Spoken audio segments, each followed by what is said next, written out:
अब scene shift होती है और हमें चैनली के चंगू मंगू में से एक मेंबर को दिखाते हैं जिसके पास जियांगरू आई होती है। ये वही लड़की होती है जो चैनली को इम्प्रेस करने में हमेशा लगी रहती है, चाहे इसको चैनली भाव दे या ना दे। तो वो उससे पूछती है कि तुम्हारा बॉस कहाँ है, तो सामने से डायरेक्ट रिप्लाई आता है कि तुम्हें क्या है, मेरी भाभी तो मिल चुकी है, तुम उसका पीछा करना छोड़ दो। ये सुनकर वो खाना लाई होती है, उसको वो फेंक देती है, लेकिन ये इतना हरामी निकला कि उसका फेंका भी उठा लिया। वैसे अगर मैं भी उसकी जगह होता तो मैं भी उठा लेता। खैर, अब वहां से निकलने के बाद वो सीधा चैनली के घर पहुंचती है, जहां देखती है कि यह तो सुयुआन है। अब वो पूछती है, अरे क्या तू ही है चैनली की गर्लफ्रेंड? तू तो इतना एवरेज दिखती है, तुझे चैनली ने कैसे पसंद कर लिया? मेरे पास तो पैसे हैं एंड मस्त फिगर भी है, तू तो मेरे सामने कुछ भी नहीं है। तो इतने में सुयुआन बोलती है, अरे नहीं, मैं बस एक फ्रेंड हूँ। जियांगरू ये बोलकर वहां से भाग जाती है कि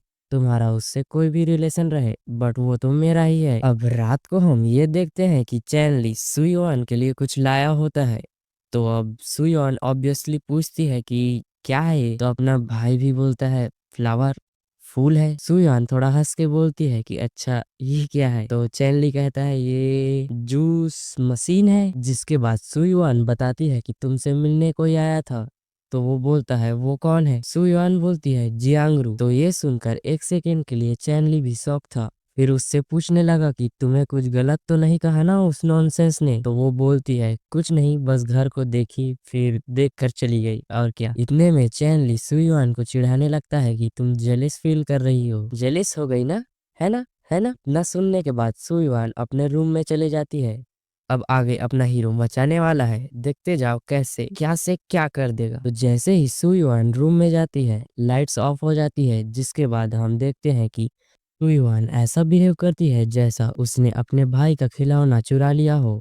उसे घर में सभी बुरी तरह से डांट रहे हैं। इससे हमें ये थोड़ा सा पता चलता है कि उसके मॉम एंड डैड उसको बचपन से ही लाइक टॉर्चर कर रहे होंगे। अब यहाँ चैनली सुयुआन के रूम में आता है, देन उसे बेड पर बिठाता है और उसकी हालत देखकर ये बोलता है कि चिंता मत करो, मैं तुम्हारे साथ हूँ, लाइट वापस आ जाएगी। तभी लाइट वापस आ भी जाती है। देन चैनली बोलता है कि क्या तुम मुझे लाइक करती हो? तो सुयुआन थोड़ा घबराती है, लेकिन चैनली फिर बोलता है बोलो नहीं तो मैं तुम्हें किस कर दूंगा। बोलता है चल छोड़ यार हटा, फिर डायरेक्ट उसको किस ही कर लेता है। बट अब तुम्हें यही पे क्लियर कर दूं कि जिसे तुम सुयुआन के डैड मॉम समझ रहे हो वो एक्चुअल में सुयुआन की मॉम तो उसकी बायोलॉजिकल मॉम होती है, लेकिन उसके फादर जो करेंट टाइम में है वो उसका स्टेप फादर है। कहानी में आगे देखते जाओ और कैसे कैसे ट्विस्ट आता है। वो सीन शिफ्ट होता है, देन हमें चैनली और उसके पार्टनर को देखते हैं जो आपस में सुट्टा मार रहे होते हैं। तभी उसका पार्टनर देखता है कि भाभी तो बिना बताए कार से कहीं जा रही होती है। देन दोनों ये देखकर उसके पीछे चले जाते हैं और यहाँ हमें सुयुआन को दिखाते हैं जो कि वापस अपने मॉम डैड के पास आई होती है। तो वहाँ उसका स्टेप ब्रदर भी रहता है। और तुम ये तो नहीं सोच रहे कि सुयुआन यहाँ वापस किस लिए आई होगी? तो वो वापस अपने डैड की आखिरी निशानी एक लॉकेट को लेने आई थी, जिसको उसका स्टेप ब्रदर पकड़ा होता है। वो उसे अपनी मॉम को दे देता है। अब और क्या, वो लॉकेट देने के लिए उसकी मॉम दो कंडीशंस रखती है, जिसे सुनकर सुयुआन हाँ कर देती है और क्या है कंडीशन कहकर पूछती है। तो उसकी माँ फर्स्ट कंडीशन रखती है कि तुम्हें यही हमारे साथ ही रहना पड़ेगा, एंड सेकंड कंडीशन है कि तुम्हें अपने रोंगचेंग का होम टाउन बेचना पड़ेगा। यह सुनकर सुयुआन कतराती हुई बोलती है नहीं, वो मेरे दादी की आखिरी निशानी है और बहुत पुरानी है, उसे मैं कैसे बेच सकती हूँ। इतना में उसका स्टेप डैड उसे कन्विंस करने के लिए उसको चेयर पर बिठाता है और उसे आराम से पानी पीने को बोलता है। जैसे ही वो पानी पीती है उसे थोड़ा चक्कर आने लगता है, उसका सिर घूमने लगता है। अब सीन में एंट्री होती है एक और नए पर्सन की, जो सुयुआन को देखता है और बोलता है वाह ये लड़की तो काफी अच्छी है।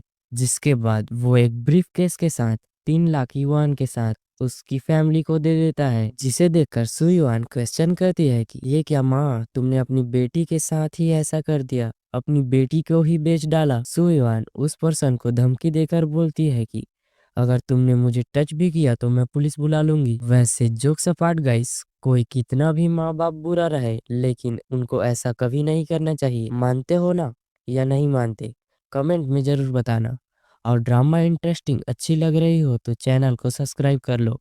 वैसे कहानी में आगे बढ़ते हैं। अब यहाँ चैन ली सुयुआन को वहां से बचा के तो ले आया होता है, लेकिन हमारी हीरोइन बेचारी ड्रंक होती है और फिर उनके बीच बड़ी लंबी बातचीत चलती है, वो भी रोमांटिक वाला। नेक्स्ट मॉर्निंग जैसे ही सुयुआन उठती है तो वो चैन ली को अपने बेड पर देखकर शॉक्ड रहती है, क्योंकि दोस्तों कल वो नशे की हालत में चैन ली के साथ क्या क्या किया उसको कुछ भी पता नहीं होता है, लेकिन उसको थोड़ा थोड़ा ही याद आ रहा होता है। वो चैन ली से पूछती है कि मेरे मॉम डैड कहाँ है, तो चैन ली बोलता है मेरे पास ही है, मैंने उसे पकड़वा के रखा है।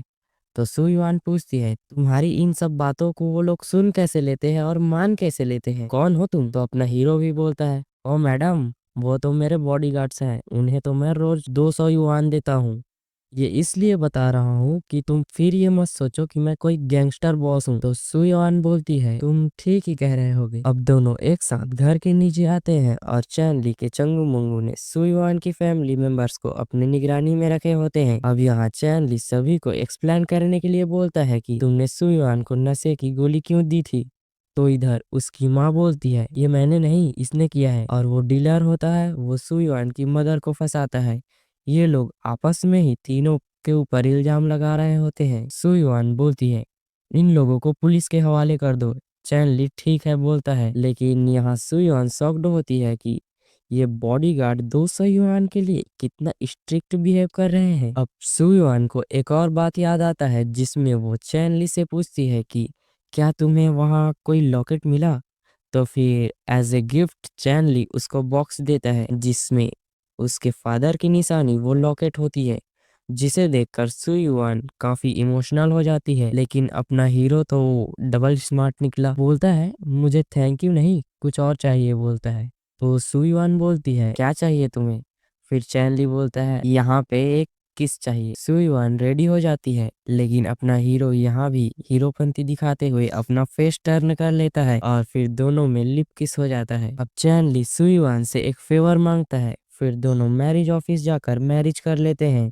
ये सब देखकर सुयुआन काफी शॉक्ड होती है और वो सोच रही थी कि अभी 3 मंथ भी इसे मिले हुए हुआ नहीं है, फिर भी हम लोग की शादी हो गई है। अब इसके बाद सुयुआन के पास एक कॉल आता है जिसमें उसको पता चलता है कि उनका 3 दिन में जो जॉब अप्लाई किया होता है उसका इंटरव्यू होता है। वैसे तुम्हें क्या लगता है कहाँ से जॉब इंटरव्यू आया होगा। खैर इससे सुयुआन बहुत डबल खुश, मानो खुशी में 4 चांद लग गई हो। इतने में चैन ली बोलता है ये तो बहुत अच्छी बात है, इसको आज रात हम लोगों को सेलिब्रेट करना चाहिए। अब दोनों वापस घर आ जाते हैं और खाना खाने लगते हैं। यहाँ सुयुआन बहुत खुश होती है, उसके 2 रीजन थे। फर्स्ट चैन ली से शादी और सेकंड किसी कंपनी में interview invitation in next 3 days. So Suyuan बहुत खुश होती है तो धड़ाधड़ धैं दारू पे दारू कंटिन्यूअसली पीती ही जा रही थी। जिसके बाद वो अपना गम इजहार करते हुए बताती है कि कैसे उसे 22 साल लगे ये जानने में कि उसकी सगी माँ उससे प्यार ही नहीं करती है। वैसे बहुत गलत हुआ ना सुयुआन के साथ, तुम लोग मानते हो या नहीं। अब बहुत ज्यादा ड्रंक होने के बाद चैन ली उसके रूम में उसको छोड़ के वापस आ जाता है। अब नेक्स्ट डे जब सुयुआन सो के उठती है देन नीचे आती है तो देखती है उसके लिए चैन ली ने खाना बनाकर वह अपने काम में जा चुका था और वहाँ एक स्टिकी नोट छोड़ा होता है जिस पर लिखा था कि तुम खाना खा लेना मेरी क्यूट वाइफ, और अच्छे से आज अपने इंटरव्यू के लिए प्रिपेयर हो जाओ, ऑल द बेस्ट। इसमें सुयुआन वाइफ वर्ड को देखकर थोड़ा शर्मा जाती है। वैसे गर्ल्स तुम्हें अगर ऐसा चैन ली जैसा लड़का मिलेगा तो तुम्हारी क्या इच्छा होगी, तुम क्या चाहोगे, कमेंट्स में जरूर बताना।